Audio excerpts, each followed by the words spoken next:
Hello everyone, how are you? Today's breaking news. When Season 3 of The White Lotus premiered last month, the shock was palpable when returning character Belinda recognized a familiar face at the resort in Thailand, Greg Hunt, the wily suitor of the late Tanya McWoyd. As the season has unfolded, Greg, played by Jon Gries, has emerged as an antagonist, particularly after Belinda dove into the investigation surrounding Tanya's death and learned that Greg, who now goes by Gary, evaded questioning by authorities. On a show famous for reinventing itself, the same has been asked of the actor, who says that playing the ever-shifting character has been a welcome challenge and, like White Lotus itself, full of twists. In the beginning, I totally played him for a guy who was, on his last legs, Gries said in a recent interview with CNN, referencing Greg's very apparent ill health in the first season of White Lotus, which premiered to rave reviews in summer 2021. He added, "When you play a character, you want to find his empathetic side, and you want to understand where they came from and what got them to where they are."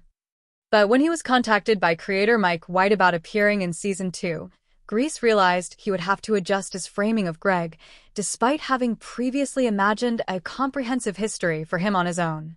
White said, "I'm writing it right now, and I'm writing you, and I just need to know here and now. If you're in, I'll continue writing. If not, I'll stop," Gries recalled. Of course, he said yes to coming back to the series, which eventually required him to live in Italy for a few months for filming. During production, White revealed to Gries that Greg is very sinister. That became rather irrefutable by the season's climax, which saw Tanya's demise orchestrated by her now-husband.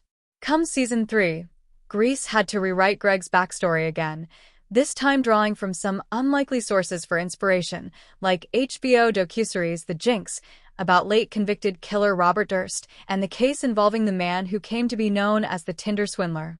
Gries said he was struck by Durst's kind of seemingly even-keel personality, which served as a model for where Greg was headed, someone who doesn't really show a great deal of emotion, doesn't seem to get too angry, just gets a little bit irritated, and is dangerous.